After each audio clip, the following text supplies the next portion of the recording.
جو ہے وہ نکلتی ہے کہ جو اسے بتاتی ہے کہ اب بھی تو اس سے لو لگائے تو تیرا یہ پھنسا ہوا کام ٹھیک ہو سکتا ہے، تیری یہ مشکل جو ہے وہ حل ہو سکتی ہے۔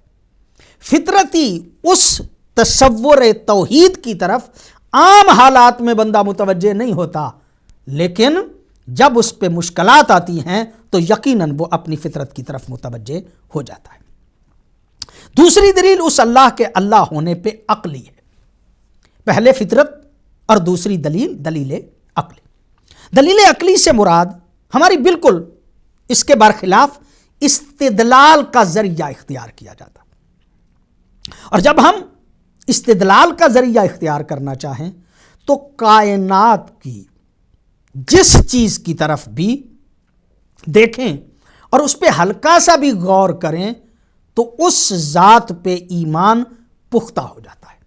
اپنے عقل، اپنے حواس جو اللہ رب العزت نے ہمیں دیے ہیں اس لیے کہ ہم تفکر کریں، غور و فکر کریں اس کی اس ساری مخلوق میں، اگر انہی حواس پہ غور کیا جائے، اگر انسان اس کائنات پہ غور کرے تب بھی اسے اللہ کا یقین ہو جاتا ہے، اور اگر وہ کائنات پہ نہیں بلکہ اپنے آپ پہ غور و فکر کرے تب بھی وہ اللہ کی طرف متوجہ ہو جاتا ہے۔ کائنات کی جو چیز دیکھے گا اسے منظم نظر آئے گی، اسے ایک پوری ترتیب سے نظر آئے گی، ایک نظم و ضبط جو ہے وہ کائنات کی ہر چیز میں نظر آئے گا۔ یہ کائنات کی ہر چیز کا منظم، یہی وجہ ہے کہ علماء کہتے ہیں کہ جتنا کوئی سائنسدان زیادہ ترقی کرتا ہے وہ در حقیقت اس اللہ رب العزت کے نظم کو سمجھنے کی کوشش کرتا ہے۔ سائنسدان کوئی نئی چیز ایجاد نہیں کر رہے ہوتے، بلکہ وہ اس اللہ رب العزت کی طرف سے کائنات کو جو نظم عطا کیا گیا ہے اس نظم کو سمجھنے کی کوشش کرتے رہتے ہیں۔ جتنا بندہ کوئی اس کے نظم کو زیادہ سمجھ جاتا ہے اتنا ہی وہ بڑا سائنسدان ہو جاتا ہے، اور جب یہ کائنات کی ہر شے منظم ہے تو کوئی نہ کوئی تو ہے کہ جس نے اس کائنات کو نظم دیا ہے۔ اگر ہم پوری کائنات کو دیکھیں تو یہ پوری کائنات بھی اللہ کے اللہ ہونے پہ دلیل ہے، اور اگر بندہ اپنے آپ کو دیکھے، اپنے حواس کو دیکھے، حتیٰ مختصراً یہ کہ اگر وہ غور کرے کہ جہاں پہ اللہ رب العزت نے آنکھوں کو رکھا ہے، اگر وہ سوچنا بھی شروع کر دے کہ اس جگہ کے علاوہ کسی اور جگہ پہ آنکھیں لگائی جا سکتی ہیں، اگر وہ غور کرے تو پھر اسے ماننا پڑے گا کہ جہاں اللہ رب العزت نے ان آنکھوں کو رکھا ہے اس کے علاوہ جس جگہ پہ بھی رکھے گا وہ جگہ غلط ہوگی، صحیح جگہ وہی ہے کہ جہاں پہ اللہ رب العزت نے ان آنکھوں کو رکھا ہے۔ اسی طرح علی ھذا القیاس باقی جتنے اعضاء ہیں، باقی جتنی چیزیں ہیں، ہر چیز کو اس ذات نے جہاں پہ رکھا ہے اس کی جگہ بھی وہی تھی، اور پھر یہ کہ اپنے اندر سے، اپنے باطن سے وہ چیزیں کہ جو اس کے اندر اس کی مشینری کو چلا رہی ہیں اگر ان پہ بھی غور کرے تو ہر چیز کا نظم و ضبط، یہ ڈاکٹر بھی بنیادی طور پہ اسی نظم کو سمجھتے ہیں، اور جب نظم کو سمجھتے ہیں تو ان کو ڈاکٹر جو ہے وہ کہا جاتا ہے۔ اپنے آپ پہ بھی غور کیا جائے تو اس اللہ کا پتہ چلتا ہے۔ یہی وجہ ہے کہ سرکار حضرت امیر المومنین علی علیہ السلام ارشاد فرماتے ہیں من عرف نفسہ فقد عرف ربہ، جو اپنے آپ کو پہچان لیتا ہے وہ ایسے ہی ہے جیسے اس نے اپنے رب کو پہچان لیا۔ یعنی رب کو پہچاننا چاہتے ہو تو اپنے آپ کو دیکھو، اور رب کو پہچاننا چاہتے ہو تو پوری کائنات کو دیکھو۔ پوری کائنات بھی اس اللہ کے اللہ ہونے پہ دلیل ہے۔ قرآن حکیم میں بھی ارشاد ہوتا ہے حتی یتبین لہم انہ الحق سنریہم آیاتنا فی الآفاق وفی انفسہم حتی یتبین لہم انہ الحق، ان قریب تمہیں ہم نشانیاں دکھائیں گے اس کائنات میں بھی اور تمہارے نفسوں میں بھی، حتی یتبین لہم انہ الحق، تاکہ واضح ہو جائے کہ وہ اللہ رب العزت حق ہے۔ آخری بات اس حوالے سے یہ کہوں، دلیل سببیت کے ذریعے سے بھی ہم اللہ کے اللہ ہونے کو پہچانتے ہیں، اس لیے کہ دلیل سببیت کا معنی یہ ہے کہ اَنَّ لِكُلِّ مَعْلُولٍ إِلَّا، کائنات کی ہر چیز کا کوئی نہ کوئی سبب ہے۔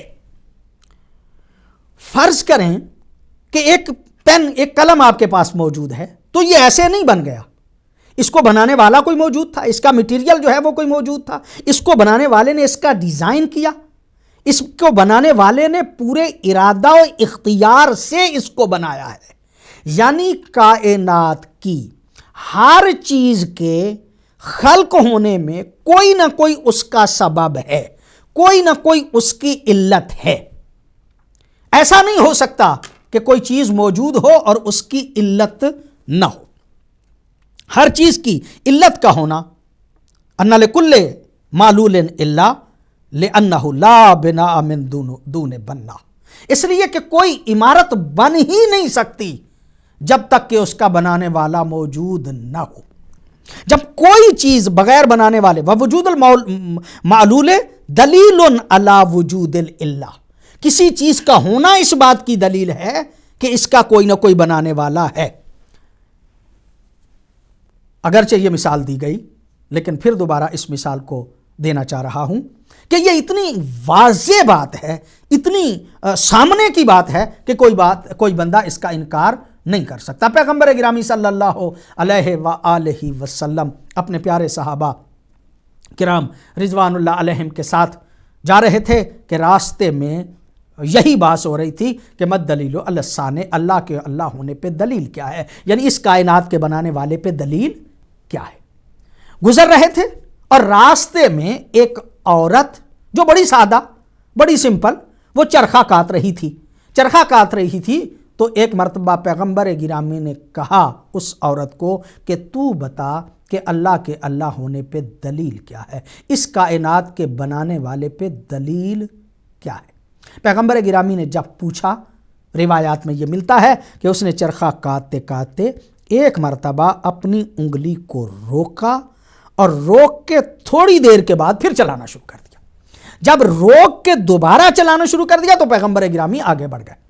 جب پیغمبر گرامی آگے بڑھے تو صحابہ کرام رضوان اللہ علیہم نے عرض کیا، یا رسول اللہ، آپ نے سوال کیا، اس نے جواب نہیں دیا، آپ کیسے آگے گزر گئے؟ تو پیغمبر گرامی نے کہا، میرے پیارو، اس نے جواب دے دیا تھا۔ اس نے چرخہ کاٹتے ہوئے جب روکا اور پھر چلایا تو وہ کہنا یہ چاہتی تھی کہ یا رسول اللہ، جب یہ چھوٹا سا چرخہ میرے چلائے بغیر نہیں چلتا تو اتنی بڑی کائنات جو ہے وہ بغیر چلانے والے کے کیسے چل رہی ہے۔ حاضر ہوتے ہیں ایک چھوٹے سے وقفے کے بعد۔